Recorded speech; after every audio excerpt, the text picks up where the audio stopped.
Spring 1945, Thuringia, Germany. The first time German soldiers encountered the American M18 57mm recoilless rifle, they thought it was a trick. Near Ohrdruf, in the collapsing heart of the Reich, a Waffen-SS patrol stumbled upon the weapon abandoned beside a shattered jeep, its aluminum tube lying across the mud, its breech assembly light enough for one man to carry. To them, it looked absurd. Guns that could destroy tanks did not come with handles. Guns that fired shells did not weigh less than a machine gun. Yet in the days that followed, fragments of their panzers, melted, peeled, and punctured by high-velocity jets of steel, proved otherwise. By the spring of 1945, German infantry had come to fear what they called der Kleinkanone ohne Rückstoß, the little gun without recoil. American troops of the 17th Airborne Division had begun field testing the new weapon during the Ruhr campaign. Compact, shoulder-fired, and astonishingly accurate for its size, the M18 combined two things the Wehrmacht had come to dread: mobility and range. Where the German Panzerschreck and Panzerfaust were brutal but short-legged, the M18 could strike from distances that left German tank crews helpless to reply. Records from the U.S. Army Ordnance Department show that the M18 had entered limited production in late 1944, the result of a crash program at the Watervliet Arsenal and the Aerojet Engineering Corporation in California. The weapon weighed only 45 pounds, half that of the German 88mm Raketen Panzerbuchs 54.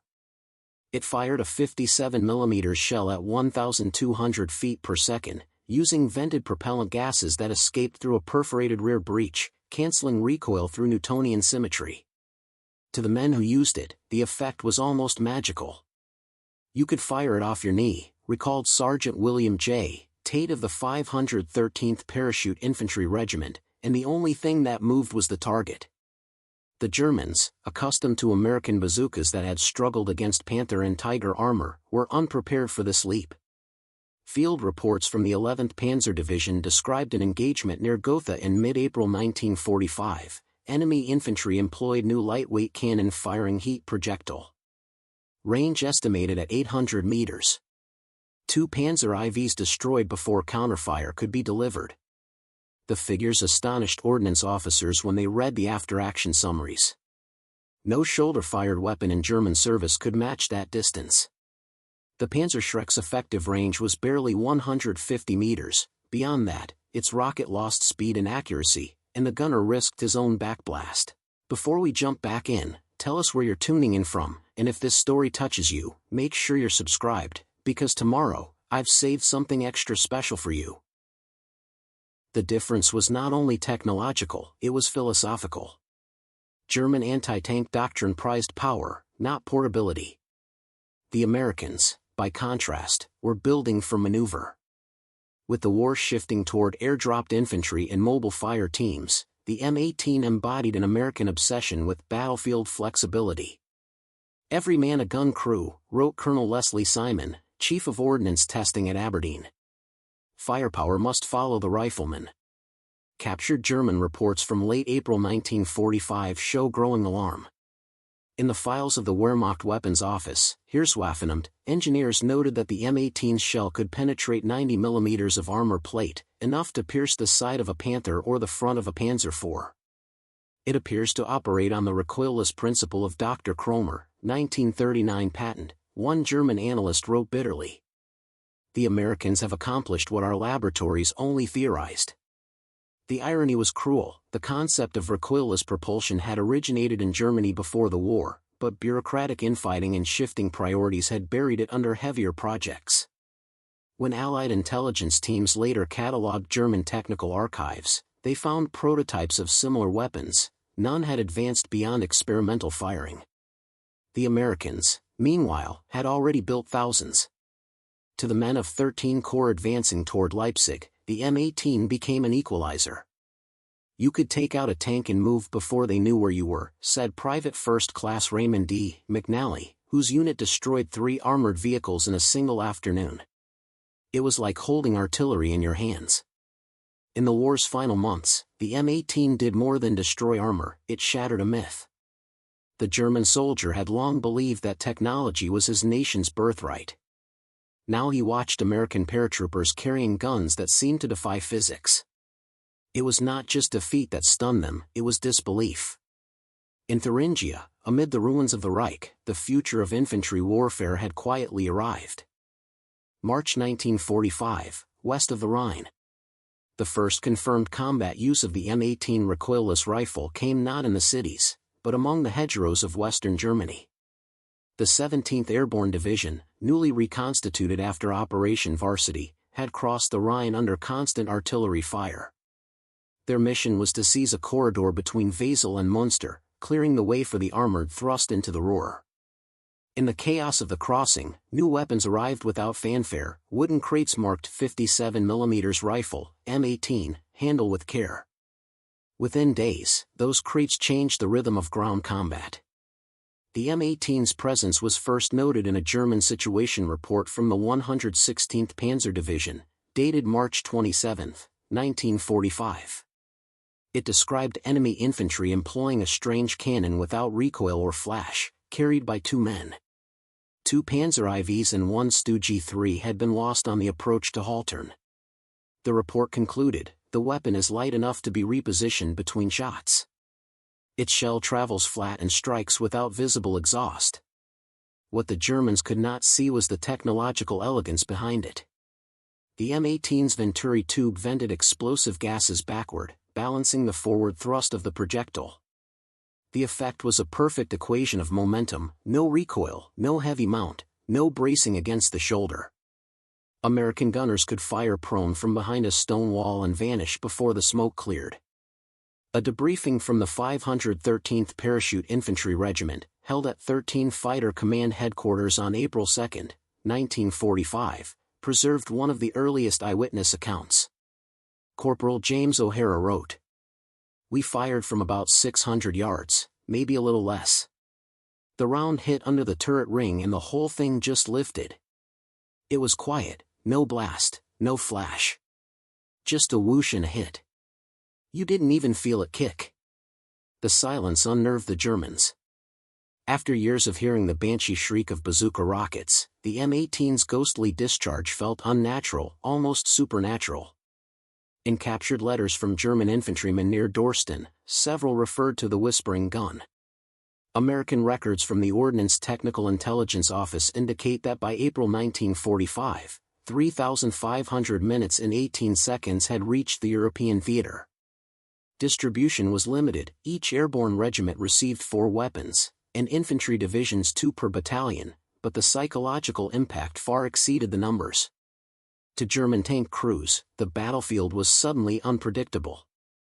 Infantry that had once been prey were now predators. The transformation was felt most acutely by the crews of the Panzer IV and Jagdpanzer 38, T. Hetzer, vehicles that had dominated open-ground fighting since Normandy. Their 80mm armor, once proof against bazookas, was now paper.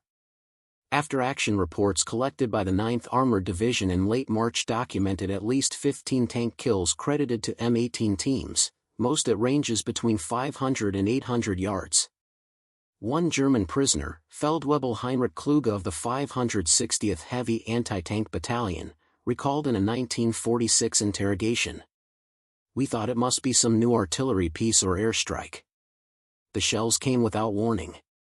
The first we knew was when the tank next to us exploded. Even the Luftwaffe took notice." A captured fragment from a Jagdgeschwader 2 intelligence bulletin speculated that American ground rockets were guided by radar, evidence of how foreign the recoilless concept seemed to Axis minds. At Allied headquarters, the response was quieter but no less intense. Ordnance officers noted that the M18's range advantage gave airborne forces independence from armor and artillery. In the words of Major Harold Brunner, it allowed riflemen to dictate terms to tanks. The realization was strategic as much as tactical. Every M18 in the field reduced dependence on supply-heavy anti-tank guns, an efficiency the Army intended to exploit in the Pacific. By April 1945, as American columns converged on the Ruhr pocket, the Germans began referring to the weapon simply as Der Amerikaner 57. It appeared in the nightly briefings of Panzergruppe West as a symbol of the war's technological tide: light, fast, precise, and expendable. When the 17th Airborne reached Essen in mid-April, captured troops told their interrogators they feared the new tube more than Allied tanks.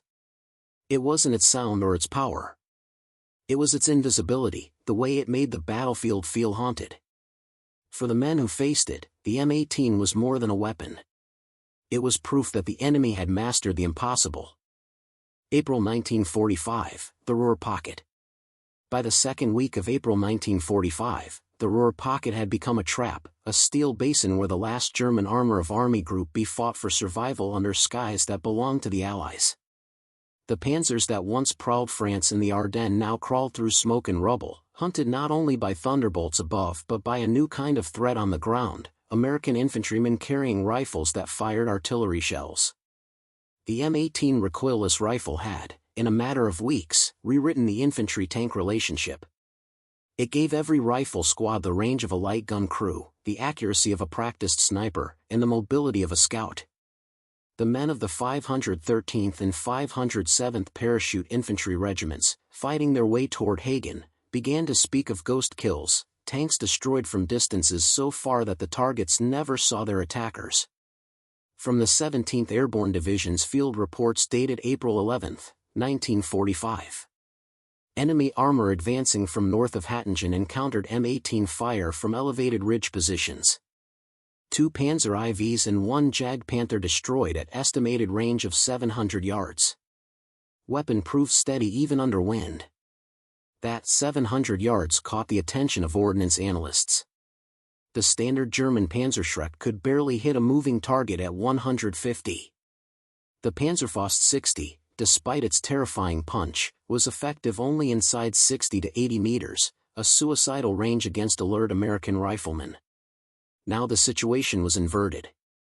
American gunners could hit tanks from beyond return fire distance, and move before the smoke cleared. Captured German diaries preserved by the U.S. Strategic Bombing Survey's Pacific Branch, ironically used in later comparative studies, recorded disbelief. "They carry a cannon like a stick," wrote Oberleutnant Dieter Hausmann of the 116th Panzer Division. "Our rockets hiss and stumble, there's whisper and kill." Hausmann's words echoed through countless testimonies. The shock was not simply technological, it was psychological. The Wehrmacht had spent years believing in the superiority of its weapons, Tigers, 88s, jet aircraft. To encounter something lighter, simpler, and devastatingly effective shattered that faith. At 13 Corps headquarters, intelligence officers collected fragments of enemy correspondence.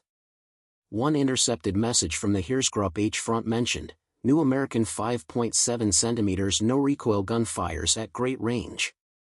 Recommend counter by distance and cover. But there was no counter. The Panzerschreck's operators had to expose themselves to backblast, their weapons revealed their positions with every shot. The M18, firing smokeless powder through a Venturi nozzle, left little trace. American soldiers understood this advantage instinctively. Sergeant Tate, the same man who had fired the first recorded M18 in combat, later described an engagement outside Dortmund. "We saw a Panther crossing an open field at maybe 600 yards. I remember thinking, that's out of range for anything we've got. But our new gunner set up the 57, took one shot, and the turret popped. We didn't even see the flash." For the Germans, the realization was devastating. Tank crews began to abandon open positions, retreating behind urban cover where the weapon's long sight lines were harder to use. Yet even in city streets, the M18 proved lethal. Gunners could angle fire through doorways or from upper stories, hitting tanks on their thin top armor. The captured war diary of the 4th Panzergruppe, found later in a ruined staff car near Bochum, summarized the effect in one line. "The enemy's small gun outranges our courage." When the Ruhr finally collapsed on April 18, 1945, the weapon's reputation had already reached Berlin through scattered field dispatches. The German Armaments Ministry issued a late directive calling for urgent counter-development of vented backblast gun of 5 cm class. None were ever built. In post-war analysis, Allied ordnance historians concluded that range, not just firepower, had become the decisive factor. The M18 proved that mobility and reach could replace mass and armor. In those last days of the Reich, the German army witnessed a new arithmetic of war: lightness defeating weight, precision defeating fear. The M18 had changed not only tactics, but belief itself. Late 1944, Watervliet Arsenal and Aberdeen Proving Ground, USA. Long before the M18 recoilless rifle was fired in anger, it was an experiment written in equations and pencil sketches, an idea born not on the battlefield, but in the backrooms of American ordnance laboratories. The war had shown that mobility was power. Infantry divisions needed a gun that could destroy a tank without dragging one behind them. The Germans had their Panzerschreck, the Americans wanted something that defied the limits of recoil itself. The solution came from a group of engineers at the Watervliet Arsenal in New York, working in secrecy under the Ordnance Department's Project 1031. They had studied early reports from European battlefields describing German and Soviet portable anti-tank weapons. The bazooka had proven ingenious but underpowered. The 57mm towed gun, though effective, was too heavy for paratroopers. The problem was Newtonian: every action demanded an equal and opposite reaction. To make a lighter gun, that reaction had to go somewhere. The answer came from physics. Dr. Robert W. Goddard's early rocket experiments and American artillery research of the late 1930s had both hinted at a principle long theorized but never perfected: the recoilless venturi. If gases could be vented backward at precisely the right velocity, the gun could fire a full-sized shell without kicking. The shell would leave the muzzle, the gases would rush out behind, and the two forces would cancel. At Aberdeen Proving Ground, the first crude test weapon, nicknamed the Flying Stovepipe, was fired in June 1944. It was built from aluminum tubing, steel breech fittings, and aircraft-grade bolts. When the engineers touched it off, the shell roared downrange, striking a Sherman tank target at 400 yards. The gun barely moved. The test observers stood silent for a moment, realizing they had just broken a law of the battlefield. Lieutenant Colonel Leslie Simon, director of ballistic research at Aberdeen, recorded in his notes: "A true recoilless weapon of man-portable class has now been achieved. Potential value in airborne and mountain operations is beyond calculation." From that moment, development accelerated. The design was refined at Aerojet Engineering in Azusa, California, under contract to Lockheed. By autumn 1944, the prototype had evolved into the T-15, later designated M18, firing a 57mm shell identical to the one used in the British-designed 6-pounder gun. The weapon's simplicity belied its genius: a perforated cartridge case vented gases through the rear, while a spring-loaded breech cap ensured balance. The entire assembly weighed just 45 pounds, light enough for one man to carry, two to operate. Testing at Camp Hood, Texas, produced astonishment among the troops. Paratroopers accustomed to the bruising recoil of the bazooka could now fire repeatedly without flinching. Gunnery instructors called it artillery you could sling on your shoulder. Even the notoriously skeptical ordnance evaluators, men who had dismissed a dozen earlier prototypes, gave it unanimous approval. In Washington, the project's significance was quietly recognized. A memorandum from the Chief of Ordnance dated October 21, 1944, stated, "Immediate limited production authorized for combat trial under Airborne Command. Weapon demonstrates significant improvement in range and portability." Within weeks, the first 500 units rolled off the line at Watervliet, crated for shipment to Europe under Lend-Lease logistics channels reallocated from cancelled artillery contracts. Behind the design stood an ethos that defined the American war machine: invention through necessity, production through audacity. While German engineers obsessed over complexity, turbine jets, monster tanks, guided bombs, the Americans perfected simplicity. The M18 was built not for the laboratory but for the mud, the hedgerow, the drop zone. When photographs of the weapon first reached the War Department's publications branch, editors refused to print them. "Looks like a toy," one officer wrote. Yet on test ranges, it could punch through 90mm of armor plate. The irony was not lost on the engineers. "We designed a toy that kills tanks," remarked Chief Technician Elmer Francis during the final acceptance trials. In December 1944, as snow fell over the Hudson Valley, the first shipment of M18s left Watervliet aboard railcars marked Ordnance, Priority 1. Few knew it then, but those crates carried the seed of a postwar revolution. Recoilless principles would soon shape mountain guns, aircraft ejection seats, and rocket launchers across the world. The men who built it did not think in such grand terms. They thought of weight, balance, metallurgy, and the physics of gas flow. But history would remember them as the architects of an invisible recoil, engineers who turned the law of motion into a weapon of liberation. By the time their invention reached Germany, it would already belong to the future. Preparing and narrating this story took us a lot of time, so if you are enjoying it, like this video, it means a lot to us. Now back to the story. May 1945, Kummersdorf and Hillersleben weapons test grounds. In the ruins of the Reich, the last surviving engineers of the Heereswaffen gathered in silence around a weapon that should have been theirs. The war was lost, the laboratories empty, yet before them lay an American M18 recoilless rifle, one of several captured intact near Leipzig. The men who had once built the Panzerfaust and the Panzerschreck studied it with disbelief. Its breech was light, its venturi tube balanced perfectly, its firing mechanism simple enough for a farmhand to repair. Unglaublich, one of them muttered. Unbelievable. Among them was Dr. Kurt Hacks, a propulsion specialist who had spent years experimenting with recoilless artillery at Kummersdorf West. He recognized the principle immediately.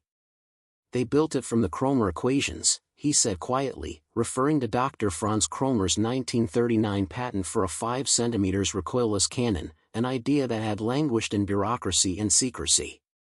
German High Command had dismissed it as impractical, choosing instead to fund rocket weapons like the Raketen Panzerbox. Now, staring at the M18, Hacks realized that America had succeeded where Germany had stumbled. Post-war Allied interrogation records, preserved in the U.S. National Archives, Interrogation Report No. 2156, June 1946, capture the moment vividly. One engineer told his interviewer, "We had the design before the war. We built one model, but it was too light. We could not convince the army to test it seriously. They said it was a toy." The parallel with the M18's own development was striking. Both nations had seen the same scientific horizon. Only one had the industrial freedom to reach it. Captured German technical notes from April 1945 describe frantic efforts to replicate the American weapon. A report titled Butauswertung, Amerikanische Rückstusfreikanone 5.7 cm, Evaluation of Captured American Recoilless Gun, was found among the ruins of Hillersleben. It contains sketches of the M18's venturi assembly, gas flow channels, and shell design. Marginal notes scrawled in pencil reveal the mixture of admiration and despair. Ausgezeichnet nicht Gewichtsverteilung, genial einfach. Excellent weight distribution, brilliantly simple. Simplicity had always eluded the German war machine. Their weapons were masterpieces of precision, but prisoners of their own craftsmanship, too heavy, too intricate, too slow to build. The Americans, with their production philosophy of modularity and substitution, had built an empire on standardization. The M18 embodied that philosophy. It was not a weapon designed for engineers. It was a weapon designed for soldiers. When the first technical reports reached the Reich's leadership in early April 1945, they caused quiet panic among the remnants of the general staff. The German army had already suffered humiliation at the hands of Allied air power, now even infantry could destroy their tanks from ranges previously safe. A desperate telegram from Oberst Wolfgang Thomson, head of the Armament Evaluation Office, dated April 10, reads: "Enemy employing new 5.7 cm no-recoil gun, portable and accurate beyond expectation. Recommend emergency development, rocket assist 8 cm version." The order arrived too late. By the time prototypes were drawn on paper, the factories that might have built them were rubble. After the surrender, Allied technical teams under Operation Paperclip and the U.S. Army Ordnance Technical Intelligence Mission scoured German depots for evidence of similar weapons. They found 2 rusting test barrels and 1 incomplete breech assembly at Kummersdorf. Nothing more. In Washington, Colonel Leslie Simon reviewed the photographs and wrote simply, they were so close, and yet so far. For the German engineers now prisoners at Hillersleben, the M18 was a mirror held up to their failure. They had spent years constructing heavier, costlier solutions, Tiger tanks, jet fighters, monstrous anti-aircraft guns, each more advanced, each less attainable. The Americans had turned a basic law of motion into a soldier's tool. In a 1946 symposium on captured technology, one former German ordnance officer summarized the sentiment with rare humility. "We built weapons for engineers. They built weapons for war." By summer 1945, the surviving M18s captured in Germany were shipped to the Aberdeen Proving Ground for evaluation. The German scientists who examined them there under supervision could only nod at the perfection of its form. In their hands, the M18 was no longer a weapon, it was an autopsy of ambition, a proof that simplicity had defeated genius. Late 1944, spring 1945. By autumn 1944, the M18 recoilless rifle had left the proving grounds of Tennessee and the pages of ordnance reports far behind. It was now in Europe, in the hands of infantrymen slogging through the Vosges Mountains and the snow-choked forests of the Ardennes. The men who carried it often didn't know its full designation, M18, 57mm, recoilless rifle. To them, it was simply the tube that kills tanks. Records from the 36th Infantry Division's after-action report, December 1944, U.S. National Archives, describe its debut under fire near Saint-Dié, France. Enemy armored car appeared on road approximately 400 yards distant. One round from recoilless rifle struck frontal armor. Vehicle disabled, crew surrendered. Weapon functioned perfectly. It was a small encounter, but symbolic. For the first time, American infantry possessed a shoulder-carried weapon capable of defeating German armor beyond 300 yards, a range that had rendered the bazooka ineffective. The German panzer grenadiers who had long relied on the Panzerschreck's 150-meter reach suddenly found themselves outranged by twice that distance. Captured German reports from late 1944 confirm the shock. A Wehrmacht field intelligence summary titled Feindbewaffnung, November 1944, Enemy Armament, notes. New American 5.7 cm anti-tank gun, portable, fired without recoil. Range and accuracy exceptional. Considerable danger to armored reconnaissance units. The first serious clash came in December 1944 during the Battle of the Bulge. Units of the 99th Infantry Division carried early-issue M18s along the northern shoulder of the German offensive near Krinkeltrachterath. Snow fell so heavily that the recoilless crews had to clear the Venturi exhaust before each shot, but even in these conditions, the weapon proved devastating. Lieutenant Harold Goodrich of the 393rd Infantry Regiment described one engagement in his post-war interview, U.S. Army Oral History Collection, 1947. "We were set up behind a low rise. The Krauts sent in 3 half-tracks with infantry. I had the M18 on the tripod, sighted through the scope. First shot hit the lead half-track square. Second shot took the next one in the side. The blast kicked snow 30 feet behind us, but nobody cared. They never made it closer than 200 yards. For the Germans advancing through that blizzard, the effect was disorienting. The enemy's gun produced no visible muzzle flash, no conventional report, just a sharp concussion and a sudden, distant impact. They thought it was artillery," one captured German officer later said. "We did not understand how infantry could fire such a weapon without recoil." By January 1945, after the Bulge had collapsed, the U.S. Army ordered expanded issue of M18s to frontline units. Ordnance records show that by February, nearly 2,000 recoilless rifles were in European service, primarily assigned to anti-tank platoons in infantry regiments. In Italy, the weapon gained a different reputation: precision tool, mountain equalizer. At Monte Belvedere, elements of the 10th Mountain Division used M18s to destroy fortified German bunkers. Their light weight allowed men to haul them up narrow mule paths where conventional guns could not go. A 10th Mountain after-action report from February 1945 reads: "The M18 was the only weapon capable of direct fire at altitude. Enemy strongpoint neutralized with 4 rounds. No backblast injury reported. Even German tank crews began to notice. Postwar interrogations of 6th SS Panzer Army officers reveal an unease at reports of American light guns that fire without recoil. One officer compared them to our old Leichtgeschütz experiments that never left the laboratory. The irony was brutal. The Germans had once pioneered recoilless technology in theory, now they were dying under its perfected form. When the war ended, the 57mm M18 stood as proof that American adaptability could outrun even German innovation. It had not changed the war's outcome, but it had changed the balance of infantry power. In mountains, forests, and ruined towns, the recoilless rifle gave ordinary soldiers the ability to confront armor on their own terms. As one infantryman later summarized it for the Stars and Stripes in August 1945. The Krauts thought their tanks owned the battlefield. We showed them that a couple of GIs with a 5-foot tube could own it too. In those final months, among frozen foxholes and smoking villages, the M18 earned its legend, not as a miracle weapon, but as a symbol of democratic ingenuity, light, fast, and deadly enough to rewrite the infantryman's place in modern war. April-June 1945. When the war in Europe collapsed, the ruins of the Reich held not just broken tanks and burned-out cities, but the traces of a technological duel few civilians ever heard of.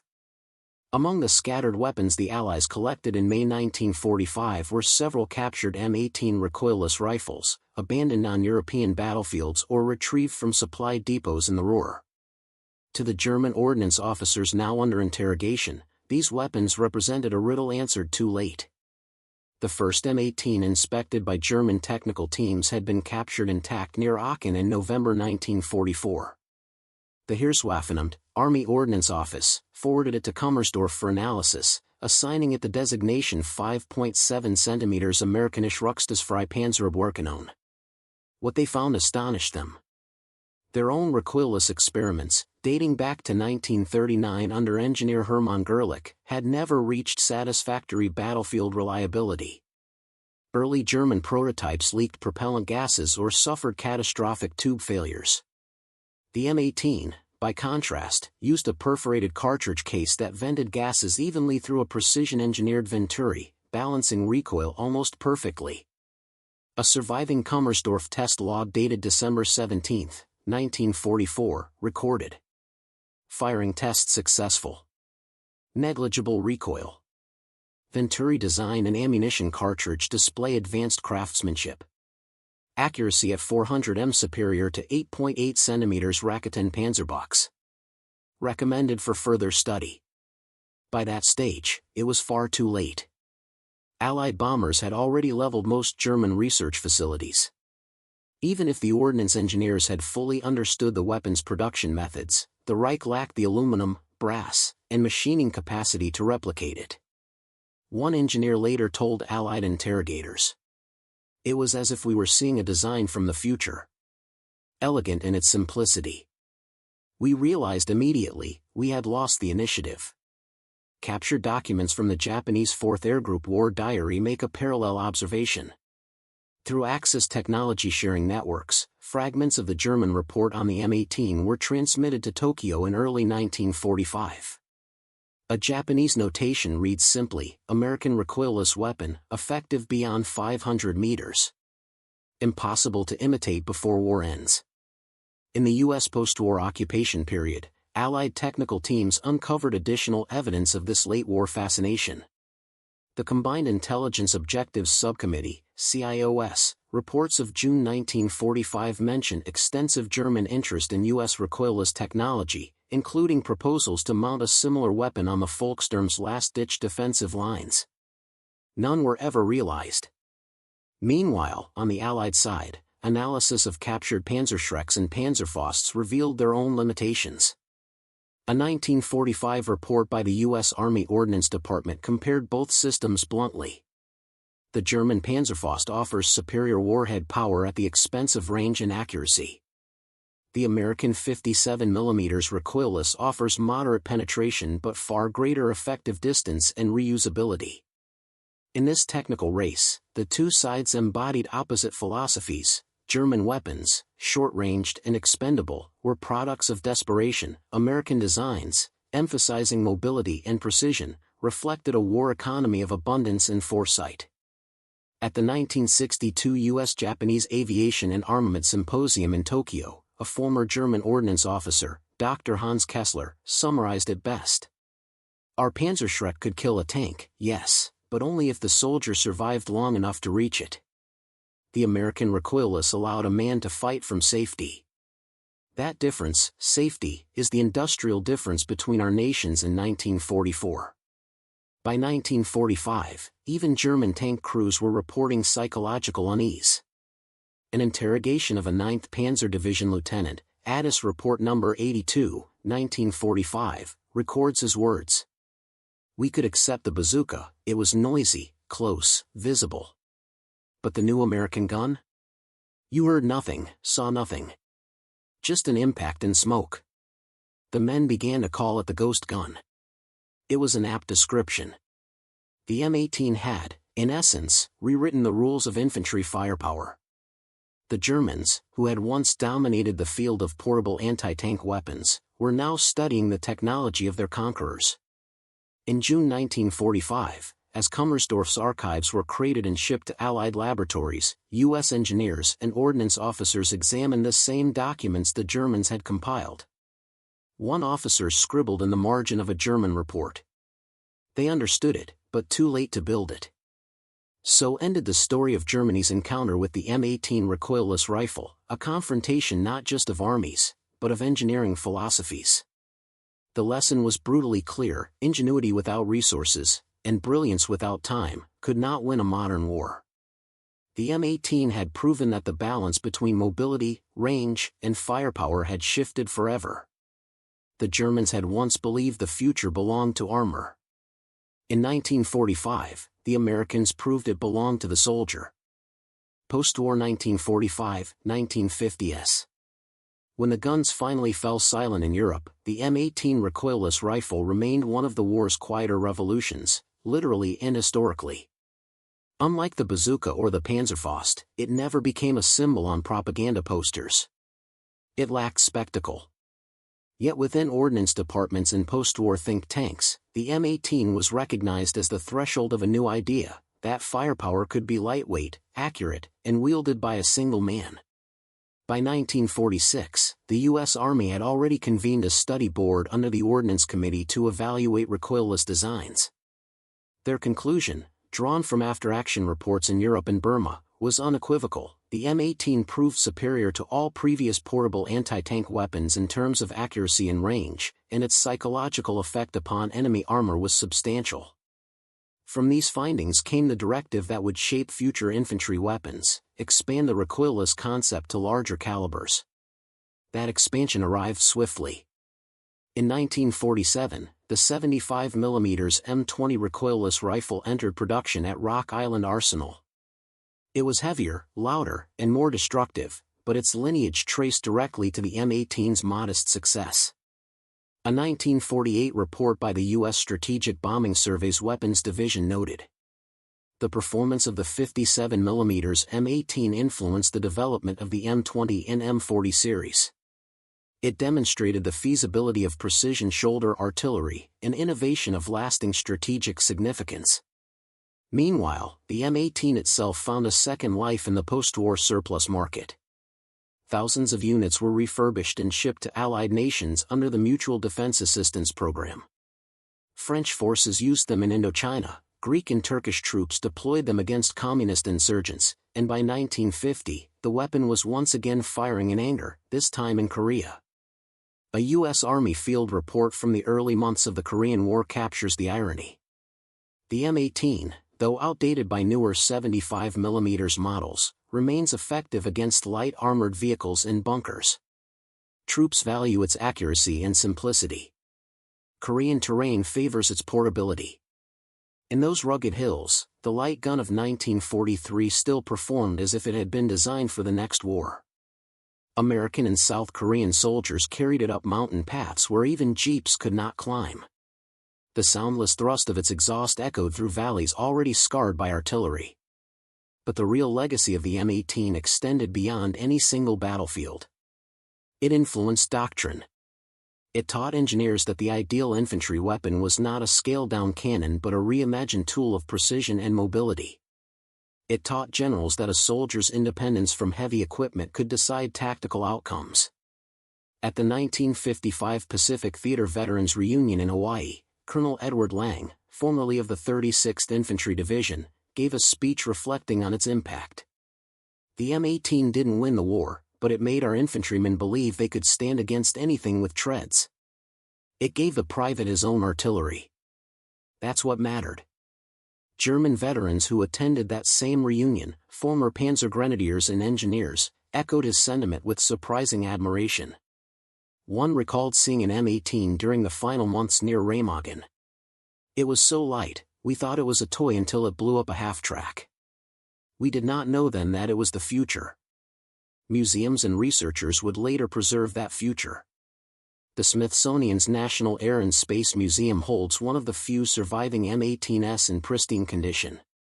Its data plate bears a faded inscription from the Lockheed Vega factory in Burbank, an artifact of American ingenuity disguised as simplicity. Today, the M18 stands in that lineage of quiet revolutions, the kind that never headline victory parades but shaped the next generation of warfare. From the M18 sprang the M40 of Vietnam, the Carl Gustaf of Sweden, and ultimately the disposable launchers that defined the late 20th century. Its legacy was not in destruction, but in design, the marriage of lightweight engineering and lethal precision. In a 1985 interview conducted at the Pacific Theater Veterans Reunion, one aging ordnance engineer summarized the weapon's enduring meaning. "We built it to give the soldier a chance against armor. What we didn't realize was that we were giving him independence. And that independence, born from a steel tube and a Venturi cone, remains the true story of the M18 recoilless rifle, a weapon that turned the infantryman from hunted to hunter, and quietly redrew the geometry of the modern battlefield."